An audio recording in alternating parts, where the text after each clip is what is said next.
नमस्कार।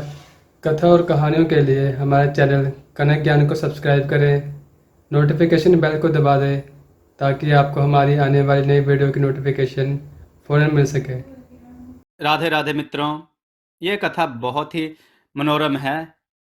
सुनिएगा और लाइक जरूर करिएगा। आज की कथा है सेनापति की पत्नी पर राजा का दिल आना। कथा को गौर से सुने। चंद्रशेखर नगर में रतनदत्त नाम का एक सेठ रहता था। उसके एक लड़की थी, उसका नाम था उन्मादिनी। जब वह बड़ी हुई तो रत्नदत्त ने राजा के पास जाकर कहा कि आप चाहे तो उससे विवाह कर लीजिए। राजा ने 3 दासियों को लड़की को देख आने को कहा। उन्होंने उन्मादिनी को देखा तो उसके रूप पर मुग्ध हो गई, लेकिन उन्होंने यह सोचकर कि राजा उसके वश में हो जाएगा, आकर कह दिया कि वह तो कुलक्षणी है, उसके गुण रानी बनने के लिए मेल नहीं खाते। राजा ने सेठ से इनकार कर दिया। इसके बाद सेठ ने राजा के सेनापति बलभद्र से उसका विवाह कर दिया। वे दोनों पति पत्नी खुशी से रहने लगे।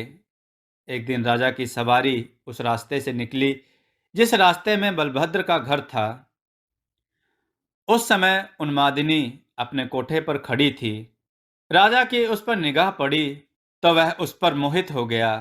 उसने पता लगाया, मालूम हुआ कि वह सेठ की लड़की है।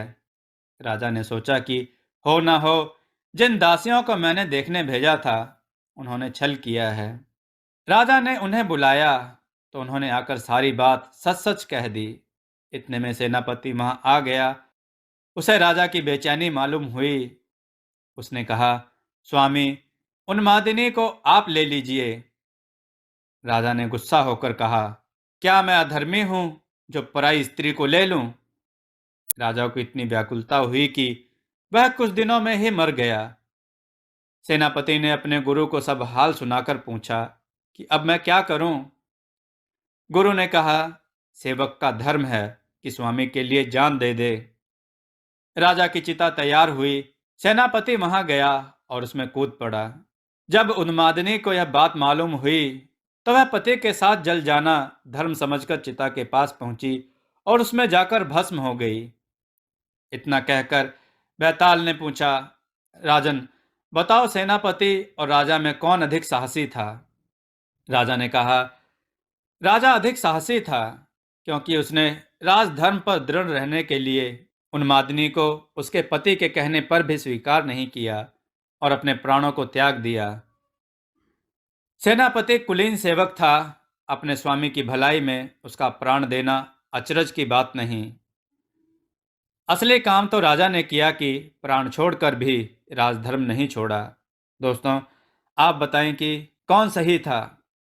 अपने उत्तर कमेंट करके जरूर बताएं। हमारी कथाओं को लाइक करें, चैनल को सब्सक्राइब करना ना भूलें, कथाओं को शेयर जरूर करें। जय श्री राधे कृष्ण।